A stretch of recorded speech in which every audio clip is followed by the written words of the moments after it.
For as long as we've been around, we've been fascinated by this idea of, well, contacting the dead.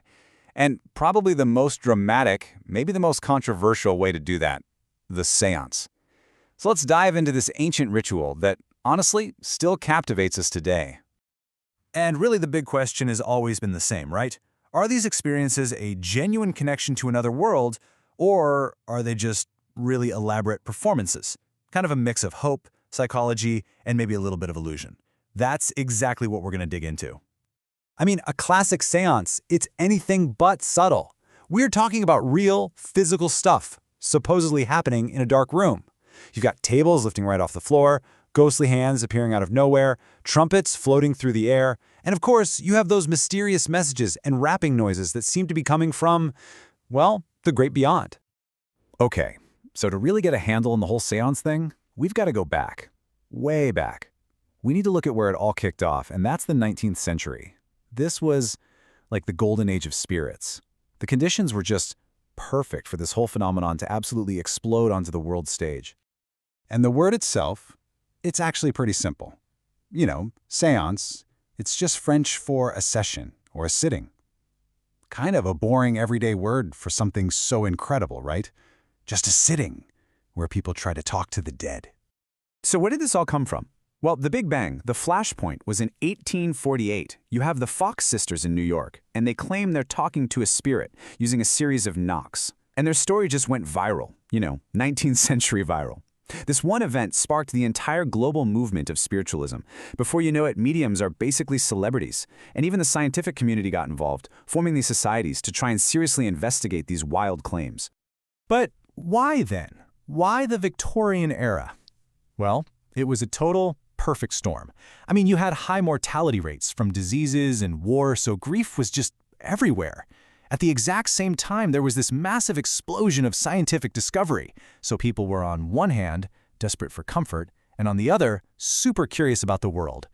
It was the perfect breeding ground for a movement that promised actual proof that death wasn't the end. Now, whenever something gets this popular, you know what happens next? Conflict. This set the stage for a huge battle. On one side, you had the mediums and their followers, totally convinced they were talking to spirits.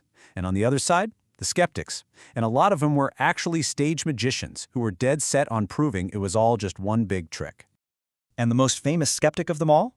The one, the only, the legendary escape artist, Harry Houdini. Think about it. As a master of illusion himself, if anyone could spot a trick, it was him.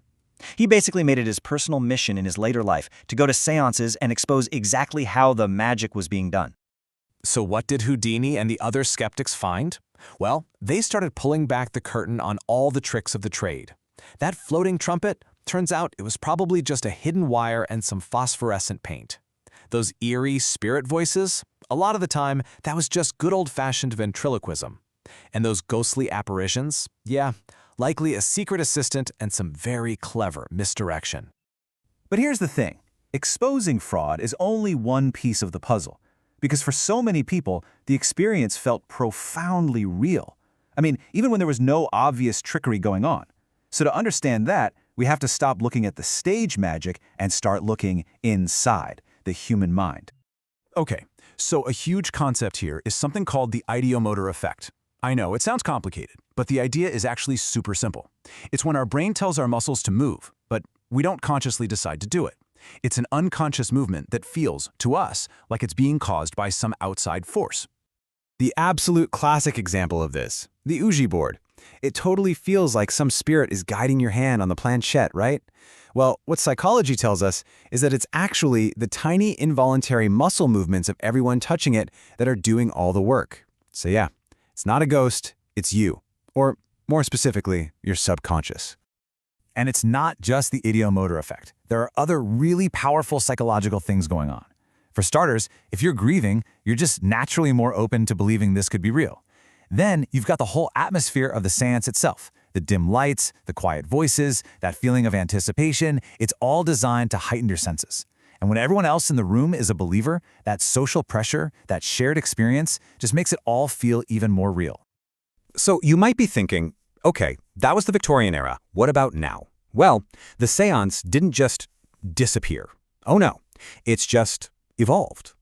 The old-school Victorian parlor has basically been replaced by the internet, but that core human desire for connection, that has not changed one bit. And the shift has been pretty dramatic, actually.